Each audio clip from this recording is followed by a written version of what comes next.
जय गुरुवर, जय ईष्टवर, सीतापति हृदयेश, जय जय भारत भारती, जय जय भारत देश। नमस्कार साथियों, ऑनलाइन क्लासेज स्टडी पॉइंट में आपका हार्दिक अभिनंदन। जैसा कि आप जानते हैं, इस चैनल के माध्यम से हम जो पढ़ने वाले विद्यार्थी है उनके लिए उनके एजुकेशनल वीडियो बना करके हम जो है शेयर करते हैं और हमें बहुत ही अच्छा रिस्पॉन्स इसमें मिल रहा है। आज मैं आपके समक्ष एक प्रेरक प्रसंग लेकर के आया हूं ताकि इससे हमारे बच्चों को विभिन्न प्रकार की प्रेरणाएं मिले। तो एक महान शायर वाइद अली वाइद के 4 पंक्तियों से मैं अपनी बात शुरू करना चाहूँगा कि पूजा करो या नमाज पढ़ो, तुम नेक बनो, इंसान बनो। इंसान बनो, जग जीत चलो, तुम राम बनो, रहमान बनो। रहमान बनो तो रहो रब में, वह कर्म करो कि महान बनो। जो महान बनो तो समुद्र झुके, तुम वीर बली हनुमान बनो, तुम वीर बली हनुमान बनो। वाइद अली वाइद की इन पंक्तियों के माध्यम से मैं हमारे विद्यार्थियों के समक्ष ये बात पहुंचाना चाहता हूं कि चाहे किसी भी विकट परिस्थिति आए, जैसा कि अभी कोरोना वायरस का संकट जो है वो राष्ट्र के समक्ष है, तो हमें हर परिस्थिति में उस परवरदिगार के ऊपर एक विश्वास रखना चाहिए और हमें मजबूती के साथ में हर संकट का सामना करना चाहिए। ऐसा ही एक प्रेरक प्रसंग जो इतिहास का एक अनछुआ पहलू है, उसको लेकर के मैं आज आपके समक्ष प्रस्तुत हुआ हूँ। मध्यकालीन इतिहास में भारतवर्ष में एक महान सम्राट हुए हैं, आप सभी विदित हैं, बादशाह अकबर। बादशाह अकबर स्वयं एक विद्वान सम्राट हैं और उनके राज्य में, उनके दरबार में 9 महान विद्वान व्यक्ति रहा करते थे जो अपने अपने क्षेत्र में पारंगत थे। आप सभी जानते हैं, बीरबल, मानसिंह, टोडरमल, हकीम हुकाम, फैजी, अब्दुल रहीम खान खाना, अबुल फजल, मुल्ला दो प्याजा। इस प्रकार से ये 9 जो महारथी अकबर के दरबार में रहा करते थे। लेकिन एक महान विभूति जो बादशाह अकबर के दरबार में और थे, परम विद्वान थे, महाकवि थे और वो न केवल नवरत्नों में शुमार, बल्कि मैं तो उन्हें महानवरत्न कहूँ तो भी इसमें कोई अतिशयोक्ति नहीं होगी। इतिहास में उनको जो स्थान मिलना चाहिए, शायद वो स्थान उनको इतिहास में नहीं मिला है। आपने महाकवि गंग के बहुत सारे कवित छंद सुने होंगे, उनका एक प्रसंग आपके समक्ष प्रस्तुत करना चाहूँगा। महाकवि गंग की 2-4 पंक्तियाँ मुझे याद आ रही है कि गंग तरंग प्रभाव जल तो कूप को नीर पियो न पियो, जाके हृदय रघुनाथ बसे हैं तो और को नाम लियो न लियो। कर्म योग सुपात्र मिले तो कुपात्र को दान दियो न दियो। कभी गंग कहे सुन शाही अकबर, मूर्ख मित्र कियो न कियो। कि तारों की ओर छिपे न चंद्रमा तो सूरज छिपे नहीं बादल छाए। रण बाजे रजपूत छिपे नहीं तो दातार छिपे नहीं मंगत आए। चंचल नारी के नैन छिपे नहीं तो प्रीत छिपे नहीं पीठ दिखाए। कभी गंग कहे सुन शाही अकबर, तकदीर छिपे न बहूति रमाए। तकदीर छुपे न बहूति रमाए। इस प्रकार के बड़े अनन्य भक्त परमात्मा के महाकवि गंग। एक समय की बात है, बादशाह अकबर का दरबार लगा हुआ था और कवि गंग जो है वो बाहर से उनका पदार्पण होता है और जैसे ही वो प्रवेश करते हैं, सामने बादशाह अकबर अपने सिंहासन पर विराजमान है। बादशाह अकबर से जब वो नज़र मिलाते हैं तो वो बादशाह अकबर को दुआ सलाम करते हैं।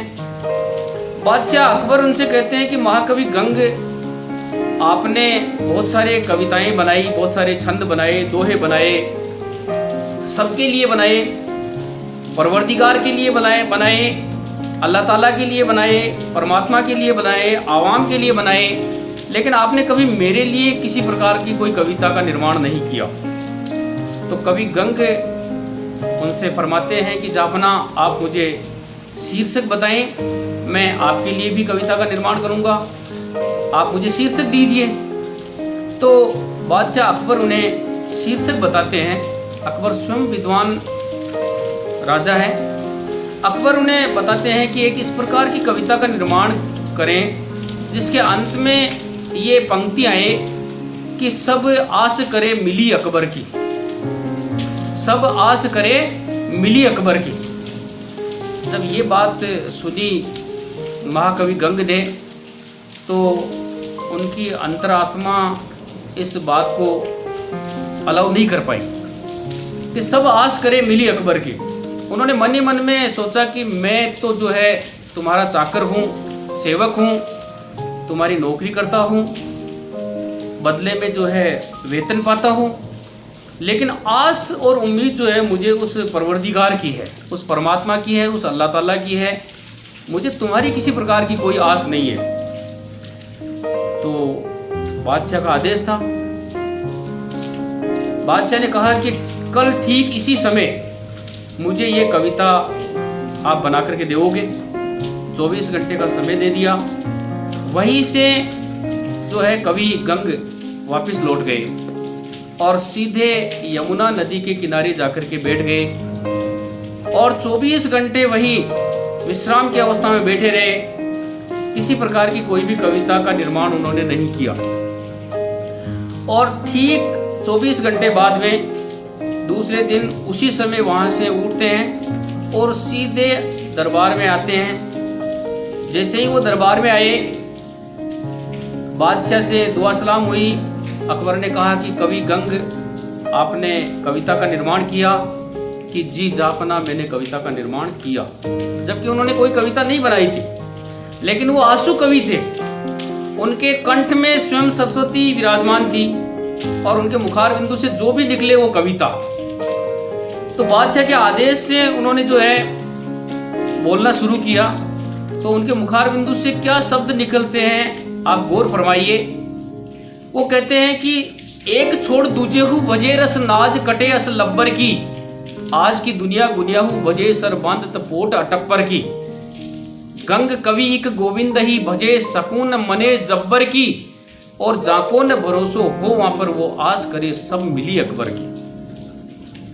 कविता का निर्माण हो गया। वो जो पंक्ति जो बादशाह अकबर ने बताई थी वो पंक्ति भी इसमें आ गई, लेकिन आई ये किस सेंस में है? ये नेगेटिव सेंस में आई है, नकारात्मकता के रूप में ये पंक्ति आई है। एक बार दोबारा सुनिए कि एक छोड़ दूजे हूँ भजे रस नाज कटे अस लब्बर की, आज की दुनिया गुनिया हूँ भजे सर बांधत पोट अटप्पर की। गंग कवि एक गोविंद ही भजे सकून मने जब्बर की, और जाको न भरोसो हो वहां पर वो आस करे मिली अकबर की। यानी जिसको उस परमपिता परमेश्वर के ऊपर आस नहीं हो वो तुम्हारी आस करे बादशाह अकबर। ये परमपिता का अनन्य भक्त तेरे ऊपर किसी प्रकार की कोई आस और उम्मीद नहीं करता है। तो उन्होंने कहा, बड़े दरबार में पूरा दरबार खचाखच भरा हुआ था। मंत्री, संतरी, दरबारी, सेनापति, महामंत्री, वजीर सब बैठे थे। उनके समक्ष इतनी बड़ी बात करने की हिम्मत एक भगवान का भक्त ही कर सकता है। कहा, एक छोड़ दूजे हूँ बजे रस नाज कटे अस लब्बर की, आज की दुनिया गुनिया हूँ बजे सर बांधत पोट अटप्पर की। गंग कवि एक गोविंद ही बजे सकून मने जब्बर की। यानी मैं तो जो है उस परमपिता परमात्मा का भक्त हूँ। मैं तुम्हारी किसी प्रकार की कोई आस और उम्मीद नहीं करता हूँ। एक छोड़ दूजे हूँ बजे रस नाज कटे अस लब्बर की, आज की दुनिया गुनिया हूँ बजे सर बांधत पोट अटप्पर की। गंग कवि एक गोविंद ही बजे सकून मने जब्बर की, और जाको न भरोसो हो वहां पर वो आस करे मिली अकबर की। जिसको उस परमात्मा पे आस नहीं हो वो तुम्हारी आस करे।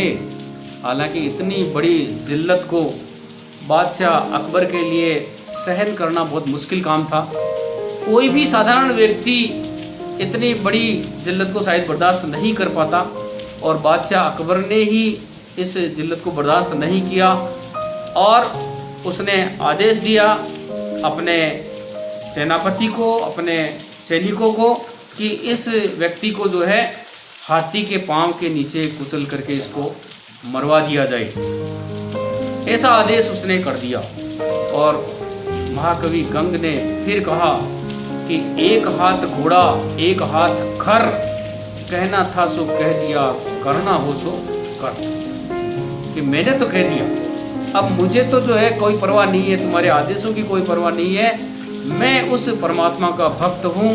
और इस प्रकार से एक महान व्यक्तित्व का, एक महान कवि का अंत इस तरह से हुआ। तो ये एक छोटी सी मोटिवेशनल कहानी आप लोगों की सेवा में मैंने सुनाने का प्रयास किया है।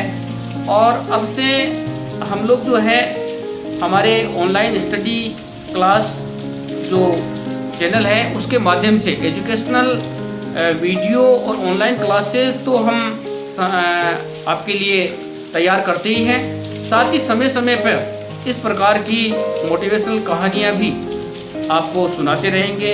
और उम्मीद करते हैं कि आप हमारे इस चैनल को ज़्यादा से ज़्यादा शेयर करेंगे, सब्सक्राइब करेंगे और अपने कमेंट सेक्शन में जाकर के हमें आप जो है मार्गदर्शित भी करेंगे किस प्रकार से हम आपके लिए एजुकेशनल सामग्री बनाएं। अगर किसी प्रकार की कोई भी त्रुटि हमसे रहती है तो उसकी तरफ भी आप हमारा ध्यान अवगत कराएंगे।